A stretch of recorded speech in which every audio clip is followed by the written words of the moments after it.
अच्छा, ये सुरेश कुमार सिंघानिया पीछे है ना।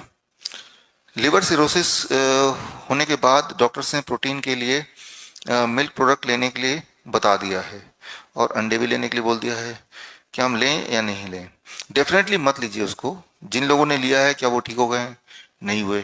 क्या जब भी आपको कोई भी कुछ बोले इंक्लूडिंग मी, आप उनसे बोले उसके सबूत तो दिखाओ। मैंने तो आपको दोनों किताबों में सबूत एविडेंसेस दे दिए हैं, इसमें भी कुछ एविडेंस दे ही रहा हूं। और दूसरी इंपॉर्टेंट बात है, जो भी उन्होंने बोला अगर वो किया आपने, क्या आप ठीक होने लगे, उसी से सबूत मिल जाएगा। और जो उन्होंने बोला उसका उल्टा किया तो क्या होगा?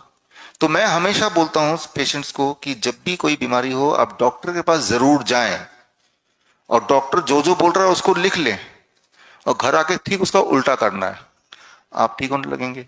डॉक्टर बोलेगा आम नहीं खाना है, नारियल पानी नहीं पीना है, पालक बिल्कुल नहीं लेना, टमाटर तो देखना भी नहीं, आप अच्छी तरह लिख लें, समझ लीजिए यही आपकी रेसिपी है, आप ठीक होने लगेंगे। राइट? आपने देखा भी इन 3 दिन में। नहीं। कोई इमेजिन कर सकता है क्रॉनिक किडनी डिजीज के पेशेंट को हम पालक, टमाटर, नारियल पानी दिन में 2 बार दे रहे होंगे? राइट? तो वो या डायबिटीज इंसुलिन वाले पेशेंट को फल पेट भर के सुबह दे रहे होंगे। अभी तो आम का सीजन नहीं है, आम के सीजन में जो ये ट्रेनिंग होती है हमारी, कैंप होता है, तो उसमें आम ही मिलता है। राइट? जो लोग जुलाई में आए थे, जो लोग जून में आए थे, वो तो आम ही खा रहे थे। तब तो आम मिलता था, तो प्लेट में जब आम देखते थे, आप जैसे आए हैं पहली बार देख के शॉक्ड हो जाते थे कि एक तो मेरे इंसुलिन ले रहे ऊपर से आम दे दिया। राइट? लेकिन बाद में हैरान होते हैं कि ब्लड शुगर क्यों नहीं बढ़ रहा। उन्हें लगता है ग्लूकोमेट्री खराब है। फिर उन्हें समझ नहीं आता कि जो चीज 15 साल से छोड़ी हुई थी वही उनकी दवा थी। That was the medicine. है ना? तो उन्होंने आम जो उनको बहुत पसंद था, उन्हें लगता था आम को सूंघ भी लेंगे ना ब्लड शुगर बढ़ जाएगा। ये जो सोच है इसे कहते हैं नोसिबो इफेक्ट। जब आपके दिल में डर डर रहता है, वो डर भी आपके ब्लड शुगर को फ्लक्चुएट कराता ही है। चिंता ब्लड शुगर लेवल को फ्लक्चुएट कराता है। राइट? तो मान लो एक एक्सपेरिमेंट कर सकते हैं, अपने पास ग्लूकोमीटर रखिए। कभी अगर ऐसा हादसा हो जाता है जब आपका गाड़ी में पंचर हो गई, कहीं जाना जरूरी है और कुछ आपको नहीं मिल रहा, राइट? ऐसा जब सिचुएशन आ जाए ब्लड शुगर चेक कीजिए, और ऐसे सिचुएशन के आधे घंटे बाद फिर चेक कीजिए, your blood sugar will steeply keep on increasing. इसे कहते हैं फाइट और फ्लाइट सिंड्रोम। राइट? जैसे मान लो यहाँ पे अचानक एक सांप दिखा, तो एकदम डर जाऊंगा मैं, है ना? मेरी हार्ट बीट बढ़ जाएगी, पल्स रेट बढ़ जाएगा, अलर्टनेस बढ़ जाएगा, खौफ में आ गया। तो ऐसा नहीं होगा सांप देखा तो कोई रिएक्शन नहीं, ऐसा नहीं होगा। इसे कहते हैं फाइट और फ्लाइट सिंड्रोम। जंगल में इंसान भी रहता था एक टाइम पे। एक जीब्रा है, जैसे जीब्रे के कान में किसी शेर के कुछ खुसफुस की आवाज हो रही है, उनके नाक में कुछ शेर की कुछ स्मेल आ रही है, तो क्या होगा? उसका हार्ट बीट बढ़ जाएगा, उसके पल्स बढ़ जाएंगे, वो ज्यादा अच्छा दिखने लगेगा, वो ज्यादा शार्प सुनने लगेगा। यानी कि फाइट, लड़ो या भागो, फ्लाइट। यानी कि जब आपका ब्लड प्रेशर बढ़ रहा है, जब आपका ब्लड शुगर बढ़ रहा है, तो बॉडी आपको प्रिपेयर कर रहा है उस इमरजेंसी सिचुएशन के लिए जहां पे आपको लड़ना होगा या भागना होगा। इन बोथ द केसेस आपकी ज्यादा एनर्जी की खपत हो रही होगी। लेकिन आपके केस में मॉडर्न टाइम में हम कहीं भागते नहीं, कुछ करते नहीं, बस वहीं खड़े रह जाते हैं। तो जो बॉडी को एक्सेस शुगर मिला उसको हम यूटिलाइज नहीं कर पाते, वही इकट्ठा होने लगता है, and that causes disease when it is happening on regular basis. है ना? कई बार ऐसा देखा आपने कि आप जैसे ही डॉक्टर बोलता है आपका ब्लड प्रेशर चेक करना, आपका हार्ट बीट बढ़ जाता है। 70% लोगों का ब्लड प्रेशर हाई हो जाता है उस वक्त जब डॉक्टर ब्लड प्रेशर चेक करता है। इसे कहते हैं व्हाइट कोट सिंड्रोम। है ना? डॉक्टर को देख के ब्लड प्रेशर बढ़ जाना। डॉक्टर बोलेगा देखो जी आपका ब्लड प्रेशर बढ़ा हुआ है, अरे आप ही की वजह से तो बढ़ा हुआ है ना? White coat syndrome. तो ब्लड प्रेशर जब भी चेक करना हो घर पे चेक कीजिए, डॉक्टर के पास चेक करेंगे तो उसका इन्फ्लुएंस आपको दिखेगा। तो आपका बॉडी सराउंडिंग को देखता है और अपने अंदर कुछ अकॉर्डिंगली एडजस्टमेंट करता है। लेकिन ये जो एडजस्टमेंट करता है ये वही वाला लाखों साल इंसान जहां पे रहा उसके हिसाब से करता है। ओनली पिछले कुछ 100 साल, 200 साल, 300 साल में हम ज्यादा सिक्योर जगह रहने लगे। राइट? जब लाइटें वाइटें आ गई पिछले 100 साल में हम ज्यादा सिक्योर हो गए। प्रदीप राज गढ़िया, इनको कमर में बहुत दर्द होता है, थोड़ा सांस फूलती है, कमजोरी लगती है। देखिए आप ही में कुछ कुछ पेशेंट ऐसे हैं जिनका ये सारी प्रॉब्लम थी, लेकिन आज तीसरे दिन तक नहीं है। तो मैं उम्मीद करता हूँ कि प्रदीप जी के लिए भी यही करते रहें जो उनको चार्ट मिला है, और तीसरे दिन ना सही 7वें दिन तक ठीक होगा, 7वें दिन ना सही 10वें दिन तक ठीक होगा। करना रास्ता यही है, कोई एक चीज पहले ठीक हो गई, कोई एक चीज बाद में ठीक हो गई। विजय कुमार राजपूत है यहाँ पे, पीछे बैठे ना, ठीक है। सवाल ये है, wanted relief from the joint pain, can't walk, stressed, stand can't walk, stand for long, please consider my work and give the best advice। जो बेस्ट एडवाइस है विजय जी, वो आपके पास इस वक्त ऑलरेडी है, जो कि मैं अभी एक्सप्लेन भी करूंगा, राइट। तो अब आराम कब मिलेगा? ये आपका बॉडी, जैसे मैं बोला, अपने बॉडी क्लॉक को सेट कर रहा है। कुछ को जल्दी मिल रहा है, कुछ लोग कल नहीं मिला था आज मिल गया, जिसको आज नहीं मिला हो सकता कल तक मिल जाए।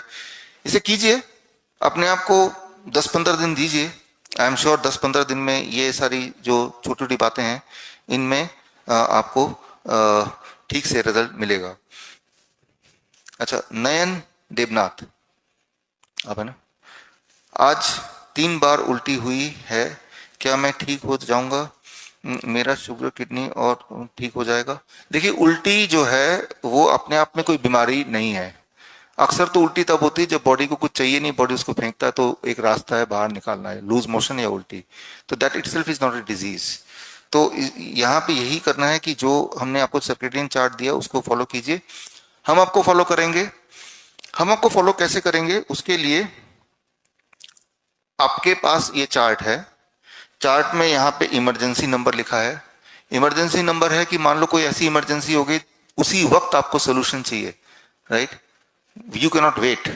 कोई ऐसी चीज हो गई, सांसें बढ़ गई, या फिर आपके चेस्ट में दर्द हो गया, इस तरह की कोई चीज हो गई, फीवर कंट्रोल नहीं हो रहा, कोई भी ऐसी चीज हो गई, राइट, तो ये आपका इमरजेंसी नंबर है, राइट।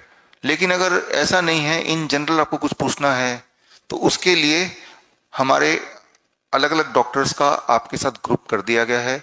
आपके हमारे एक्सपर्ट का कौन सा नंबर है, वो नंबर अलग अलग है, वो आपको पीछे जो शीट दी है उसमें लिखा हुआ है। किससे बात करेंगे, फोन नंबर क्या है, वो ऑफिस टाइम में आपको फोन करना पड़ेगा।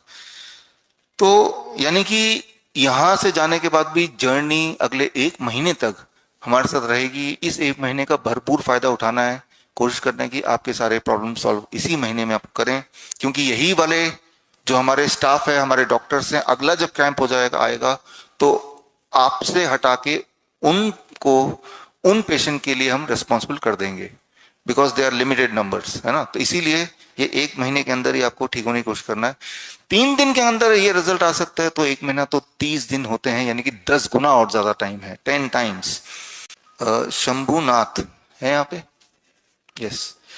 मेरा शुगर लेवल करीब 200 का के आसपास रहता है, जबकि मैं थोड़ा रिलैक्स होता हूँ, नींद आती है, आ जाती है, क्या कारण हो सकता है? कितना भी सोने से नींद पूरी नहीं होती। आप देख रहे हैं कि ज्यादातर हम में से बहुत सारे लोगों का कॉमन नींद से जुड़े हुए प्रॉब्लम्स हैं। तो एक बात मैंने देखा है, जो आपको किताब भी दी उसमें एविडेंस भी मैंने डाले हैं, 6 बजे तक अगर खा लेंगे तो 9 बजे के बाद सोएंगे, तो 3 घंटे का गैप होता है, तो आपकी नींद अच्छी होने शुरू हो जाती है। क्योंकि खाने और सोने के बीच में कम से कम 3 घंटे की गैप की आवश्यकता है। तो अगर इससे कम गैप होगा तो आपकी नींद में डिस्ट्रैक्शन हो सकता है। नींद में डिस्ट्रैक्शन के कई सारे कारण होते हैं, जो मैंने पहले ऑलरेडी डिस्कस किया है, और उन कारणों को अगर हटाना है तो सिर्फ इतना करना है कि जो जो चीज हमने लिखी है, जब जब लिखा है, जैसा लिखा है वैसा करते जाए, तो कारण हट जाएगा। आप में से कुछ लोगों को एक्यूप्रेशर की भी हमने राय दी है, सबको नहीं दिया एक्यूप्रेशर। तो जिनको हमने एक्यूप्रेशर के लिए बोला है, तो एक चार्ट उनको अलग से यहाँ पे डाला है, उसमें एक्यूप्रेशर है। आप में से कुछ लोगों को खास काढ़े की बात बोली है हमने। जिन जिनको काढ़ा बोला है, तो कौन सा काढ़ा कैसे बनाना है, कब लेना है, कितना लेना है, वो भी हमने साथ में अटैच किया है।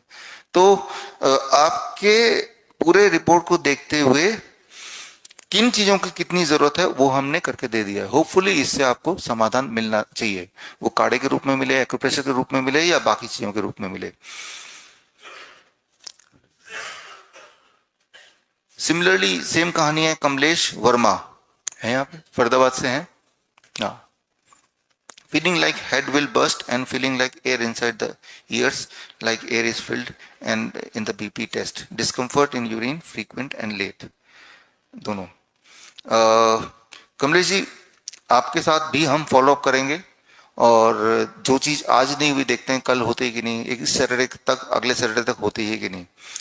उम्मीद है कि जो चार्ट आपको दिया है, जो कि मैं अभी एक्सप्लेन करूंगा, इससे आपको आराम मिलना शुरू हो जाएगा। रीमा डडवाल, आपकी बात हमने की थी अभी। वेट 48 था, अब फिर 44 हुआ, फिर 35 रह गया, जो अब स्टेबल है। अब तो थोड़ा वेट बढ़ भी गया यहाँ पे, हालांकि वेट काफी कम है 35, जब आप आए थे थोड़ा भी बढ़ गया आपका 800 ग्राम। वेट से ज्यादा हमें देखना है कि एनर्जी लेवल कैसी है। दूसरी बात, कीमोथेरेपी तो हमें करनी थी नहीं, कीमोथेरेपी मतलब केमिकल थेरेपी। एक बात मैं आपको बताऊंगा बड़े ही ब्रीफली, कीमोथेरेपी का आविष्कारक कौन है, इसी से आपको पता चल जाएगा। इसका जवाब मैं नहीं दूंगा, आप ढूंढिए जवाब। आपको हैरानी होगी जान के कि इसका आविष्कारक दुनिया का सबसे खतरनाक आदमी है। दुनिया का सबसे खतरनाक आदमी अभी जिंदा नहीं है, वो कौन था? हिटलर। देखिए जवाब मिल गया। हिटलर जो है वो इन्वेंटर है कीमोथेरेपी का, जिसे हम केमिकल थेरेपी, कीमोथेरेपी के नाम से जानते हैं। हिटलर के कॉन्सेंट्रेशन कैंप में इससे इंसान को स्लो पॉइजन करके मारा जाने लगा, यही से, यही वाले केमिकल से। लेकिन जब ये वर्ल्ड वॉर वगैरह खत्म हो गया तो वो सारी फैक्ट्री जहां पे ये केमिकल बनते थे, वो फैक्ट्री आज भी है, तो उसी फैक्ट्री को वही केमिकल बना के कि भाई ये कीमोथेरेपी हो गया। जब हिटलर कीमोथेरेपी करते थे तो वो बाल झड़ जाते थे, उनकी वेट खत्म हो जाता था, उनकी इम्यूनिटी जीरो हो जाती थी। वो स्लो पॉइजन करके उसको खत्म, धीरे धीरे करके इंसान को खत्म करने का टेक्निक हिटलर आविष्कारक है। इतिहास में ये दर्ज है, जो कभी मिट नहीं सकती है। तो जिस चीज से कंसंट्रेशन कैंप में इंसानों को एक्सपेरिमेंट किया जाता था, मारा जाता था, वही चीज आप कर रहे हैं और फिर सोच रहे हैं हम ठीक क्यों नहीं हो रहे, राइट? ये यूं बोलिए कि आपने वॉलंटरीली खुद ही अपने आप को कंसंट्रेशन कैंप में जाना अलाउ कर दिया, खुद ही, कि मेरे ऊपर वही सारे एक्सपेरिमेंट करो जो कंसंट्रेशन कैंप में किया जाता था। जो मैंने अभी बताया इसको आप वेरीफाई कीजिए अपने लेवल पे, आपको सच पता चल जाएगा। वेरीफाई कीजिए, जरूरी है, it is matter of your life and death. Suresh Kumar Mishra, yes, आप पैक्ड फूड मना करते हैं, खजूर, अखरोट, बादाम, काजू, जो बंद पैकेट में बाजार में बिकते हैं, क्या उन्हें खा सकते हैं? देखिए कई बार तो ये प्रोसेस्ड होते हैं, जैसे मान लो रोस्टेड बादाम होते हैं वो सब, या फिर फ्राइड होते हैं, तो वो हमें समझना पड़ेगा। और जो चीज़ ऐसे नहीं है, सिर्फ कच्चा है, तो ले लीजिए आप। जो खजूर होते हैं वो कोटेड विथ शुगर होता है, तो ये अगर थोड़ा पहचान कर लें तो खा सकते हैं, क्योंकि ये नट्स वगैरह इतनी छोटी चीजें वो पैकेट में ही कोई देगा, राइट? वो पॉलिथीन में तो कोई दे नहीं सकता। मूंगफलियां होती हैं जो सड़कों में मिलती हैं, ठेले में मिलती है, सबसे अच्छा तो वही है। आप देखेंगे 10 रुपए देंगे तो इतना सारा मूंगफली होगा, आप खा ही नहीं पाएंगे, भर जाएगा। लेकिन ना जाने, पहले हम खाते थे बचपन में तो यही होता था, राइट? अब उसकी तरफ हम